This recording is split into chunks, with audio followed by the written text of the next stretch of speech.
ਸਤਿ ਸ਼੍ਰੀ ਅਕਾਲ ਜੀ। News Asia Punjabi ਦੇਖ ਰਹੇ ਹੋ ਤੁਸੀਂ ਤੇ ਮੈਂ ਹਾਂ ਕੁਲਵੰਤ ਸਿੰਘ। ਮੈਂ ਔਰ ਡਾਕਟਰ ਅਵਧੇਸ਼ ਪਾਂਡੇ ਇੱਕ ਵਾਰ ਫੇਰ ਇੱਕ ਨਵੇਂ ਵਿਚਾਰ ਦੇ ਨਾਲ ਇੱਕ ਨਵੀਂ ਵੀਡੀਓ ਦੇ ਨਾਲ ਤੁਹਾਡੇ ਰੂਬਰੂ ਹੋਏ ਹਾਂ। ਤੇ ਅੱਜ ਦੀ ਜਿਹੜੀ ਵੀਡੀਓ ਆ, ਅੱਜ ਦੀ ਜਿਹੜੀ ਵਿਚਾਰ ਚਰਚਾ ਹੈ, ਉਹ ਵੀ ਹਰ ਵਾਰ ਦੀ ਤਰ੍ਹਾਂ ਡਾਕਟਰ ਅਵਧੇਸ਼ ਪਾਂਡੇ ਦੀ ਸ਼ਖਸੀਅਤ ਅਨੁਸਾਰ ਤੁਹਾਨੂੰ ਇੱਕ ਨਵਾਂ ਆਈਡੀਆ ਦੇ ਕੇ ਜਾਊਗੀ, ਇੱਕ ਨਵੀਂ ਗਿਆਨ ਦੇ ਕੇ ਜਾਏਗੀ, ਜਿਹਦੇ ਨਾਲ ਤੁਸੀਂ ਆਪਣੇ ਆਪ ਨੂੰ ਤੰਦਰੁਸਤ ਰੱਖਣ ਦੇ ਵੱਲ ਇੱਕ ਕਦਮ ਹੋਰ ਅੱਗੇ ਵਧੋਗੇ। ਇੱਕ ਅਜਿਹੀ ਜਾਣਕਾਰੀ ਜਿਸ ਜਾਣਕਾਰੀ ਦੇ ਲਈ ਜਿਸ ਬਾਰੇ ਤੁਸੀਂ ਆਮ ਸੁਣਦੇ ਤਾਂ ਰਹਿੰਦੇ ਹੋ, ਲੇਕਿਨ ਉਹਦੇ ਬਾਰੇ ਤੁਹਾਨੂੰ ਜ਼ਿਆਦਾ ਜਾਣਕਾਰੀ ਨਹੀਂ ਹੁੰਦੀ, ਤੁਸੀਂ ਸਿਰਫ ਸੁਣ ਕੇ ਚੁੱਪ ਕਰਕੇ ਰਹਿ ਜਾਂਦੇ ਹੋ। ਅੱਜ ਆਪਾਂ ਉਹ ਜਾਣਕਾਰੀ ਡਾਕਟਰ ਅਵਧੇਸ਼ ਪਾਂਡੇ ਤੋਂ ਲੈਂਦੇ ਹਾਂ। ਡਾਕਟਰ ਸਾਹਿਬ, ਤੁਹਾਡਾ ਨਿਊਜ਼ ਏਸ਼ੀਆ ਪੰਜਾਬੀ ਤੇ ਬਹੁਤ ਬਹੁਤ ਸਵਾਗਤ। सत श्री अकाल जी, और आपके सभी दर्शकों को भी सत श्री अकाल, नमस्ते, वड़क्कम, good evening. Very good evening और सत श्री अकाल जी ਤੁਹਾਨੂੰ भी। डॉक्टर साहब, मैं बात करने जा रहा हूँ ऑक्सीडेंट्स और एंटीऑक्सीडेंट्स। मैंने बहुत देर से सुनता आ रहा हूँ, एंटीऑक्सीडेंट्स ज़्यादातर सुनते आ रहा हूँ कि ये चीज़ खाने, ये चीज़ उसमें एंटीऑक्सीडेंट है, ये है ऑक्सीडेंट्स। क्या है ये, बेसिकली है क्या है?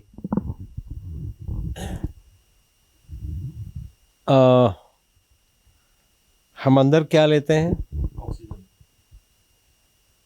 हम अंदर हवा लेते हैं। हवा में से इस डिवाइस को पता है कितना ऑक्सीजन निकालना है। हवा में 21-22% ऑक्सीजन है। तो ऑक्सीजन फेवर्स कंबशन। ऑक्सीजन खुद ज्वलनशील नहीं होता है, लेकिन जहाँ पर आग लगी है वहाँ पर ऑक्सीजन उसको बढ़ावा देता है, उसको बोलते हैं फेवर्स कंबशन। तो जहाँ भी एसिड है, आग तो लगी हुई है, ऑक्सीजन उसको बढ़ावा देता है। तो जो ब्रीदिंग से हम जितना ऑक्सीजन ये लेते हैं, क्योंकि हम नॉर्मली हमें लेना चाहिए 6 बार सांस, तब हम 160 साल जी सकते हैं। 6 बार 1 मिनट में, 1 मिनट में 6 बार। तो फिर 160 साल जीने का ये नुस्खा है। अगर 9 बार लिया तो 100 साल तक जी सकते हैं। अगर 15-16 बार जो हम आम लेते हैं, फिर तो 70-80 साल बहुत हो गए। तो ये डिपेंड करता है, जो कहते हैं ना, सांस आपके लिमिटेड हैं। खैर एनीवे, इस सांस से जो ऑक्सीजन जाता है अंदर बॉडी में, उस एक्सेस ऑक्सीजन को अगर वो बॉडी में रहेगा तो जला देगा, कहीं ना कहीं बर्न करेगा। उसको बाहर निकालने का क्या तरीका है? जो इन्फ्लेमेशन बॉडी में होता है वो ऑक्सीजन की वजह से होता है। ऑक्सीजन उसको फेवर करता है। आग जहां भी लगी हुई है वहां पे फेवर करता है वो। माफ कीजिएगा, मैं रोकूंगा। एक बात नहीं समझ आ रही, फिर जो लोग बीमार हैं उनको तो ऑक्सीजन जो सिलेंडर के से चढ़ाई जा रही। मैं दूसरों के प्रोटोकॉल में कुछ बोलना नहीं चाहूँगा। एयर चलाना ज़्यादा अच्छा होगा, ऑक्सीजन नहीं, क्योंकि इससे सोफिस्टिकेटेड डिवाइस तो कोई है नहीं। ये सबसे सोफिस्टिकेटेड डिवाइस है द बॉडी।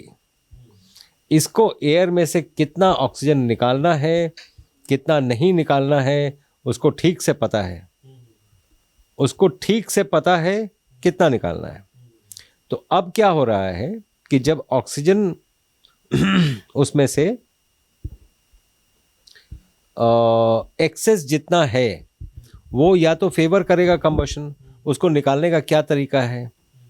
तो एंटीऑक्सीडेंट, जो कार्बन रिच फूड्स होते हैं, वो आप लेंगे तो ऑक्सीजन से कंबाइन करके कार्बन डाइऑक्साइड बना के निकाल देंगे ये बाहर। उस एक्सेस ऑक्सीजन को जो अदरवाइज अगर बॉडी में रहता तो कुछ या तो झुर्रियाँ पैदा करता या ये करता। इसीलिए आप देखेंगे जो लोग एंटीऑक्सीडेंट्स लेते हैं उनका स्किन भी फ्लेयर्ड अप होता है, नहीं तो बर्नट आउट होता है। तो वो burning is always due to oxygen. और यही रीज़न है वाई एंटीऑक्सीडेंट्स का नाम भी वो है और वो काम भी ऐसे ही करते हैं। डॉक्टर साहब, एक चीज़ बताइए, पहाड़ों में बोला जाता है कि ऑक्सीजन बहुत होती है, वहाँ पे ऑक्सीजन शुद्ध होती है, वहाँ पे ऑक्सीजन की मात्रा ज़्यादा होती है, तो वहाँ भी लोग जिंदा हैं, वहाँ भी लोग तंदुरुस्त हैं, वहाँ भी सब कुछ ठीक ठाक है, लेकिन वहाँ ये चीज फैक्टर काम क्यों नहीं करता? कौन सा फैक्टर? मतलब ये ऑक्सीजन दिया तो उनको तो वहाँ ऑक्सीजन ज़्यादा अंदर जा रही है, उनको तो ज़्यादा बीमार होना चाहिए। नहीं, ऑक्सीजन आप देखें, ऑक्सीजन का ये कॉम्पोजिशन सभी एयर में सेम है, प्रेशर पे डिपेंड करता है। ये पहाड़ों के ऊपर बैरोमेट्रिक प्रेशर कम होता है, हवा का प्रेशर कम होता है, तो सांस जरा खींच के लेनी पड़ती है जहाँ भी प्रेशर कम हो। अब आप मून पे चले गए तो मून पे और प्रेशर कम है, तो धरती पे प्रेशर ठीक ठाक रहता है और सभी जगह एयर का कॉम्पोजिशन तो सेम है, तो वहाँ भी उनको वो उतना ही ऑक्सीजन एक्सेस आता होगा जितना यहाँ पे आता है। और एंटीऑक्सीडेंट्स, चाहे आप पहाड़ में रहते हो, चाहे आप प्लेन्स में रहते हो, चाहे आप सी पे रहते हो, सी लेवल पे रहते हो, या माउंट एवरेस्ट में रहते हो, एंटीऑक्सीडेंट्स हमेशा काम करेंगे क्योंकि वो एक्सेस ऑक्सीजन को कार्बन से मिला के निकाल देते हैं, कार्बन डाइऑक्साइड बना के। मैं दर्शकों को बताना चाहूँगा, डॉक्टर अमर सिंह आज़ाद जो MBBS MD हैं, मैं आचार्य मनीष, हमारे साथ डॉक्टर अवधेश पांडे वो भी MBBS MD हैं, डॉक्टर बिस्वरूप राय चौधरी, डॉक्टर खादर वली और हमारे पास 250 डॉक्टर्स की टीम, हमारी पूरी टीम ने मिल के पूरे भारत से शुगर को, BP को, जो गोलियां खिलाकर कंट्रोल करने का जो साइंस चल रही है, जिसको मेडिकल माफिया बोलते हैं, जो ये बोलता है कि गोली खा के कंट्रोल होती है, हम बिना दवाइयां शुगर को भी, BP को भी रिवर्स करना सिखा रहे हैं। तो आप हिम्स हॉस्पिटल चंडीगढ़ में संपर्क करो। ये यहाँ पे ये hymns hospital and institute of integrated medical sciences, जो कि डेराबस्सी चंडीगढ़ में है। तो जब आप यहाँ पे आ रहे हैं तो क्या आपकी एक्सपेक्टेशन होनी चाहिए, वो एक्सपेक्टेशन हमारे थेरेपी से मैच हो रही कि नहीं, ये आपके लिए जानना ज़रूरी है before you start thinking about coming here. यहाँ आने से पहले कुछ बातें आपके दिमाग में क्लियर होनी चाहिए। तो उनमें एक काम हमारा होता है कि ड्रग्स, दवाइयाँ जो अननेसेसरी दवाइयाँ मिलती हैं, दी जाती हैं, जो एक वजह होती है पेशेंट की किडनी के ख़राब होने का, तो उन ड्रग्स को हम ड्रास्टिकली टेपर डाउन करते हैं, ड्रास्टिक टेपर डाउन। तो पहले तो मेंटल सेटअप ये करके आना है कि यहाँ आएंगे तो दवाइयाँ ड्रास्टिक टेपर डाउन हो सकती हैं। अगर आप उसके लिए तैयार हैं तो यहाँ पे आइए। इनका डायलिसिस पे है तो डायलिसिस भी नेचुरल डायलिसिस पे आ जाएगा। हम तो बड़े सिंपली पेशेंट को ये समझाते हैं कि दुनिया में कोई भी बीमारी जुबान पे लगाम नहीं है इसलिए आई है। अगर जुबान पे लगाम खाने के लिए है तो डॉक्टर से वास्ता नहीं पड़ेगा। दूसरा, जो हमारे कैंसर के पेशेंट्स हैं, कैंसर के पेशेंट्स ये पहले ही जैसे डायग्नोसिस होता है उम्मीद छोड़ देते हैं कि अब तो टिकट कट गया, अब तो जाने की तैयारी हो गई, और साइकोलॉजिकली बहुत लो हो जाते हैं। तो छोटी छोटी चीज़ें भी उनके लिए बड़ा घातक हो जाती हैं। हम सबसे पहले उनको ये समझाते हैं कि ये जो कैंसर है ये आपका अपना सेल है जो इस स्थिति में आया है। क्या कोई स्थिति ऐसी है जिससे हम इसको रिवर्स कर पाएँ, और हम वही ये करते हैं। ये जितने भी आप पेशेंट देख रहे हैं ये सभी कैंसर के पेशेंट हैं। हिम्स हॉस्पिटल में हम लोग आयुर्वेद की अम्ब्रेला के नीचे हम लोग काम करते हैं, और यहाँ पे बिना किसी दवाई के, बिना किसी सर्जरी के बीमारियों का इलाज करते हैं। लीवर रोग, किडनी रोग, heart, psoriasis, cancer, leucoderma, BP, sugar, thyroid, मोटापा, घुटनों का दर्द, या आप भी है इन जैसी किसी भी लाइलाज बीमारी से परेशान, तो अब आपको चिंता करने की कोई आवश्यकता नहीं है, क्योंकि हम लेकर आए हैं हिम्स के नाम से दिल्ली व चंडीगढ़ के अंदर 2 बड़े हॉस्पिटल हैं, जहां पर आपके खाने पीने रहने की सुविधा के साथ साथ एक ही छत के नीचे Ayurveda, panchakarma, naturopathy, homeopathy, allopathy व आहारीय चिकित्सा के माध्यम से आपकी बीमारी का सही समय पर सही समाधान किया जाता है। अगर आप भी चाहते हैं अपनी बीमारी का सही समाधान सही समय पर पाना, तो आप हमारे हिम्स हॉस्पिटल में आकर भी अपनी बीमारी का इलाज करवा सकते हैं। तो ये कारण है ये तरीका है इनके काम करने का, एंटीऑक्सीडेंट्स के, जो आप पूछ रहे हैं। ऑक्सीजन अंदर गया, एक्सेस हो गया। अब इससे पहले ये भी बता रहे थे कि फ्री रेडिकल्स जो हैं वो अंदर घूमते हैं, वो अंदर खराब करते हैं, वो जो इंसान की उम्र बड़ी हुई, उसकी वजह से इंसान की उम्र बढ़ जाती है, उसकी वजह से इंसान को झुर्रियाँ पड़ जाती हैं, बुढ़ापा नजर आने लगता है। तो ये थोड़ा सा इसको भी क्लियर कर दीजिए। तो फ्री रेडिकल कहाँ से आए आप ये पूछना चाहते हैं। आपको याद होगा +2 जब हम लोग कर रहे थे, तो +2 में ना एक्सपेरिमेंट होता है केमिस्ट्री क्लास में। टेस्ट ट्यूब में प्रोटीन लिया जाता है, फिर उसको जलाया जाता है नीचे से, और उसके बाद ब्लैक बोर्ड पे एक्सप्लेन किया जाता है कि ये बॉन्ड्स हैं, ये टूट गए, हीट से ये बॉन्ड्स टूट गए। तो this has become a free radical. पता नहीं वो +2 का केमिस्ट्री का जो क्लास में पढ़ाया गया, वो जिंदगी में आके हम क्यों भूल जाते हैं? क्योंकि जो भी आप प्रोटीन बना रहे हैं वो कुक कर रहे हैं, वो फ्री रेडिकल जनरेट करेगा। तो फ्री रेडिकल आपके फूड से आ रहा है, इसीलिए रॉ फूड से फ्री रेडिकल्स नहीं आते हैं। इसीलिए रॉ फूड खाने वाले ज़्यादा यंग दिखते हैं और कुक्ड फूड खाने वाले ओल्ड दिखते हैं। दूसरा एक रीज़न ये है कि स्किन में जितना ज़्यादा ब्लड का प्रवाह होगा वो उतना ज़्यादा टर्जिड रहेगी, और जितना कम रहेगा उतना वो लैक्स होती जाएगी। तीसरा, जब भी आप कुक्ड फूड खाएंगे तो कभी आपने सोचा कि कभी कोई जिम में जाए और पूछें कि इसमें तो ये तो बन जाएंगे, ये भी बन जाएंगे, लेग्स भी बन जाएंगे, सब बन जाएंगे, फेस झूल जाता है। तो कभी कोई जिम में आपने पूछा नहीं कि वो फेस के लिए क्या करना है? ये कोई बताता भी नहीं, क्योंकि किसी को मालूम नहीं है। अब आप देखें, यहाँ से लेके यहाँ तक करीब करीब 16 मसल्स हैं, करीब करीब। पेल्विस से लेके पाँव के नाखून तक करीब करीब 18 मसल्स हैं, 20 के आसपास है। एब्स में 8 है, बैक में 8 है, फेस पे 43 है। पूरी बॉडी से ज़्यादा फेस पे मसल है। इसीलिए पासपोर्ट पे फेस होता है, डॉले नहीं होते हैं, कई लोगों को लगता है ना। तो फेस पे 43 मसल्स हैं। इन मसल्स को कैसे एक्सरसाइज करेंगे? The only way where you can exercise the facial muscles and look young is chewing. जितना ज़्यादा चू करेंगे उतना ज़्यादा ये मसल्स एक्टिव रहेंगे और फेस को बिल्कुल ग्लो कराएंगे। The best way to chew is not chewing gum. Chewing gum is a wrong way to chew, क्योंकि उसमें जब आप चू करते हैं, 2 दांत आपस में घर्षण करते हैं और वो खराब हो जाते हैं। What is the best way of chewing? एक पूरा कोकोनट खा लीजिए। Coconut is the only fruit जिसका आप जूस नहीं बना सकते हैं।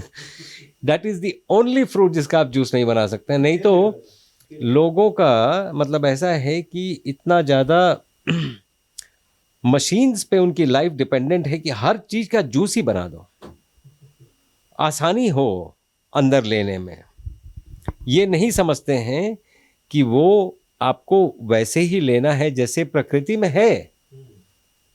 तो नारियल खाएं या नीम का दातुन ले लें या कोई भी दातुन ले लें और उसको चू करें चारों तरफ, तो उससे झुर्रियाँ भी जाएंगी, उससे फ्री रेडिकल्स भी कम बनेंगे।